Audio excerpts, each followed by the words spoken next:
नमस्कार मित्रांनो, स्वागत आहे आपल्या नवीन व्हिडिओ मध्ये. आणि बरेच दिवस झाले आपला व्हिडिओ आला नव्हता, पण आज आपण डायरेक्ट आलोय जे कळसचे चॅम्पियन आहे प्रवीण भाऊ जाधव, ज्यांनी आता आपलं जे कळसचं कॉम्पिटिशन झालं होतं त्यामध्ये पहिला आणि दुसरा जो नंबर काढला होता लाईव्ह मिल्किंग मध्ये, दोन्ही गाईचा त्यांचाच नंबर आला होता, पहिला आणि दुसरा. तर तुम्ही मागे बोर्ड बघताय, बोर्ड बघत असाल, सलग 2 वर्षाचे विजेते. यावेळेस तर पहिला आणि दुसरा यांच्याच गाईचा नंबर होता. जसं तुम्ही बघता आता यांचा फार्म आहे पूर्ण. बाकी तुमचा एकदा परिचय सांगून द्या. माझं नाव प्रवीण शुक्राज जाधव, गाव भोकनगाव, तालुका कन्नड, जिल्हा छत्रपती संभाजीनगर. जसं की आपण 2 वेळेस सलग कळस चॅम्पियनशिप मध्ये नंबर काढलेला आहे. आणि जर मागची पार्श्वभूमी जर पाहिली आपण, तर आपलं समजा बाहेर एवढं नाव पण नव्हतं आणि डायरेक्ट जाऊन पहिल्या याच्यामध्ये पहिला निघला होता का दुसरा? 600 ग्रॅम ना हे झालं होतं, गायनं दुसरा निघला मशीन पडलं होतं. हा, गायनं उडी मारली आणि मग त्यामुळे 500-600 ग्रॅम दूध कमी भरलं होतं आपलं. म्हणजे सेकंड आलता. सेकंड आणि थर्ड 2 नंबर आपले चालले होते, 2 गाय होत्या. हा, सेकंड थर्ड मध्ये. आणि त्यानंतर मित्रांनो आता जे जज झालं 25-26 ना, 26. हा 26, त्यामध्ये आपल्या दोन्ही गाई समजा प्रथम आलेले. हा, आणि 2 दात मध्ये पण आपल्याच गायनं नंबर केला. 2 दात नवी 3 गाईचा नंबर आला. आणि आज आपण यांच्या गोट्यात संपूर्ण माहिती घेणारच आहे आणि टोटल ब्रीडिंग बद्दल आपण माहिती घेणार आहे, कसं काम करावं भविष्यात, समजा कसं गाईचं दूध वाढत आहे ना आपल्याकडून. म्हणजे जर तुम्हाला कालवड तयार करायची असेल, संगोपन करायचंय, काय काय तुम्हाला समजा तुम्ही करू शकता काय. यांचा जेवढा अनुभव आहे जवळपास 20 वर्ष ना, त्यापेक्षा जास्त समजा. म्हणजे यांना पूर्ण आयुष्य जर असं आपण म्हणलं की चालन पूर्ण गाईमध्येच टाकलेलं आहे. कारण तुम्ही त्यांचं फळ बघितलंच, कारण कळस मध्ये डायरेक्ट जाऊन नंबर काढणं एवढं सोपा विषय नाही. तर मित्रांनो, जसं आपण आता गोठ्यामध्ये प्रवेश करतोय, बघू शकता तुम्ही एकदम साधा आणि सिंपल गोठा आहे. पण मग ब्रीडिंग जर पाहिलं तुम्ही तर तुमचे अक्षरशः समजा तुम्हाला एकदा मी पूर्ण गोठा दाखवून देतो, गाई वगैरे कोणकोणत्या काय काय. त्यानंतर आपण सगळी इन्फॉर्मेशन घेणार आहे. आणि विषय असा आहे का, फॉगर वगैरे तर आहेच, पण पावसामध्ये समजा पाऊस वगैरे बी आला तर खाली गोठा वगैरे जे आहे समजा वल्ला वगैरे चिखल व्हायचं काम नाही, जेणेकरून गाईला काही प्रॉब्लेम येईल काही. तुम्ही बघताच आहे, पूर्ण माहिती आपण घेणार आहे. त्यापूर्वी तुम्हाला पूर्ण गोठा दाखवून देतो. बघू शकता तुम्ही, भरपूर मोठा गोठा आहे.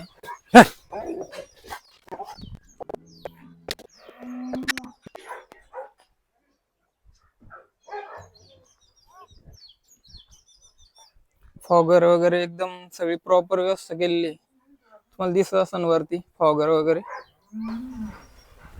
4:30-5 वाजता आहे, त्यामुळं मिल्किंगचा बी टाइम आहे, त्यामुळे ते पण कामावरच आहे. बाकीच्या आपल्या चॅम्पियन गाई वगैरे होत्या सगळ्या तुम्हाला दाखवतो आणि सगळ्याची इन्फॉर्मेशन आपण घेऊयात.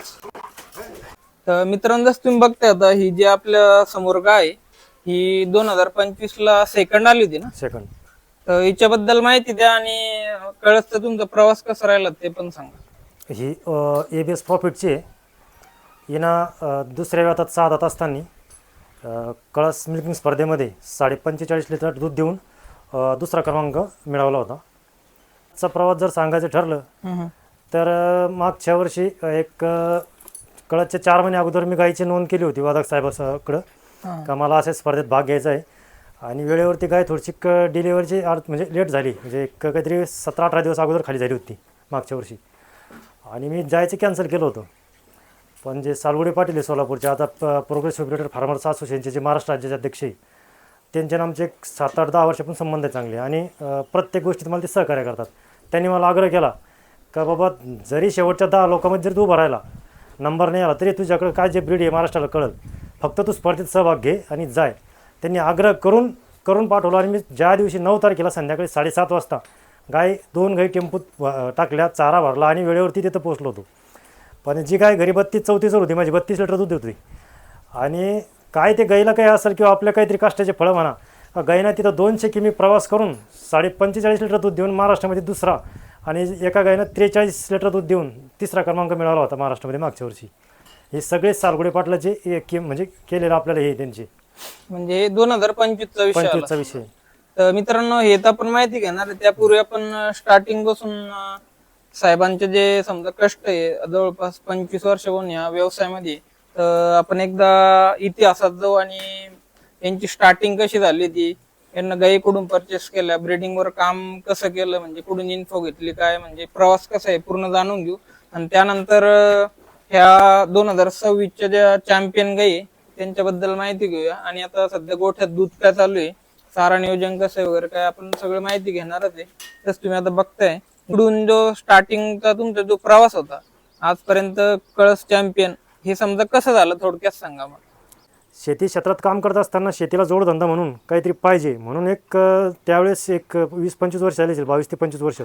त्यावेळेस एक गाई म्हणजे खरेदी केली मी घोडेगाव मार्केटला. तर ते काहीतरी 8-10 हजारचा विषय असेल त्यावेळेस तो, आता एवढं विशेष लक्षात नाही. म्हणजे खाटी गाय ज्याला म्हणतो आपण खाली, तिला आणणे, भरवणे, लावणे आणि विक्री करणे असं बरेच दिवस चाललं. त्यानंतर मग हळूहळू दूध हे करत गेलो. पण मी आयुष्यात क्वालिटीबरोबर तडजोडणी केली. ज्यावेळेस मी परिस्थिती थोडी चेंज झाली आणि जर लोणी मार्केटला कधी गेलो असेल तर जी टॉपची गाय असेल तीच मी गाय खरेदी करत होतो. आणि त्यानंतर 2018च्या शेवटी पंजाबमध्ये काही मित्र मला गाई खरेदी करण्यासाठी घेऊन गेले होते. मला गाईमधलं थोडंसं नॉलेज असल्यामुळं फक्त त्यांना गाई घ्यायची तर मला घ्यायचीच नव्हत्या. पण ज्यावेळेस मी पंजाबमध्ये पाहिलं का 50 आणि 60 लिटर गाय तिथं दूध देते, त्यावेळेस असं वाटलं की माझ्याकडे 30-32 पर्यंत होत्या, त्यावेळेस पण होत्या, त्याच्या अगोदर पण होत्या. तर असं वाटलं का आपल्याकडे पण पाहिजे. मग मी काय केलं त्यावेळेस थोडंसे एक नियोजन केलं आणि लगेच 1 महिन्यानंतर मी पंजाबमध्ये गेलो आणि तिथं एजंटला सांगितलं की बाबा मला अशा गाई पाहिजे का ज्या मी स्वतः परचेस करेल. मग त्याने एक 250 गाईचा फॉर्म दाखवला, रेट ठरला. त्यावेळेस ज्यावेळेस 50 ते 60 हजार रुपयाला चांगल्या गाई मिळायच्या, त्यावेळेस 1,25,000 आम्ही पहिल्या त्यातल्या व्यालेल्या कारोडी 2 टाईम मिल्किंग करून त्या घेतल्या होत्या. आणि त्याच्यावरती मी जे काम सुरू केलं तर आता त्याचे फळं हे समोर दिसायला लागले. त्यावेळेस पण येड्यात काढत लोकांनी मला, आजही तेच परिस्थिती. पण त्यावेळेस आता पंजाबहून जसं तुम्ही गेले ते, मग तिथं समजा 1.25 बोलले तुम्ही, ते किती गाई आणल्या समजा? मी 3च आणल्या होत्या. 3 पहिल्या वेळातल्या कालोडी होत्या तिन्ही पण. तो अनुभव सांगा, इकडं आणल्यानंतर त्यांना दूध केलं नाही केलं. पहिल्या सुरुवातीला 15 दिवस चांगला मी दूध दिलं भरपूर. नंतर आजारी पडल्या, फेब्रुवारीमध्ये आणल्या होत्या ती टेम्परेचरमध्ये. नंतर त्याच्यानंतर परत अडचण नाही आली, म्हणजे कधीच नाही. आणि मग नंतर मला अडचण आली ती सिमेंटची. सिमेंट्स नव्हते इकडं, शॉर्टेड सिमेंट्स का हा विषय ना सगळ्यात महत्त्वाचा होता, म्हणजे भेटतच नव्हते. कंटेनर घ्यावं लागलं. 2-3 मित्र म्हणून आम्ही कंटेनर घेतलं, चिकाडांचे दोघं मी. आणि मग कुरळे कांचनून सिमेंट्स आणले बाहेरचे, याच्यातून अशी सुरुवात होत गेली. आणि त्याच गाईपासून मग तुम्ही पूर्ण आता त्याच्यावरती काम केलं.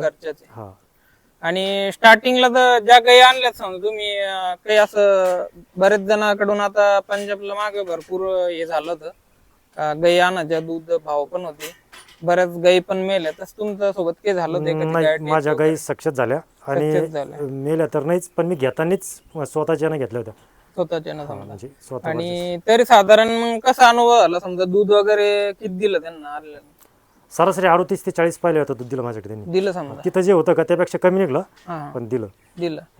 त्या काळात 1.25 म्हणजे आज जवळपास 3-3.5 लाख. जास्त आहे, 5 लाख प्लस. 5 लाख प्लस. कारण त्या इथं आल्यानंतर जवळपास 3ऱ्या-4थ्या होतात, 55-60 वरती गेल्या होत्या, 58 पर्यंत 60 पर्यंत होत्या. त्यानंतर समजा जसं सिमन भरवणं झालं, तुम्ही बोलले आता कंटेनर वगैरे आणलं, मग सिमेंटची माहिती वगैरे कुठून भेटली, असं करा म्हणून? पंजाब मधूनच ती माहिती घेतली होती. पण मग सिमेंट आपल्याकडे उपलब्ध होत नव्हती पुढंच, संगमनेरहून आणायचे किंवा आपलं पुणे उरळी कांचनून बाहेरची घेतली होती. संगमनेरहून आमच्या मेडिकलचं नाव आठवत नाही मला आता.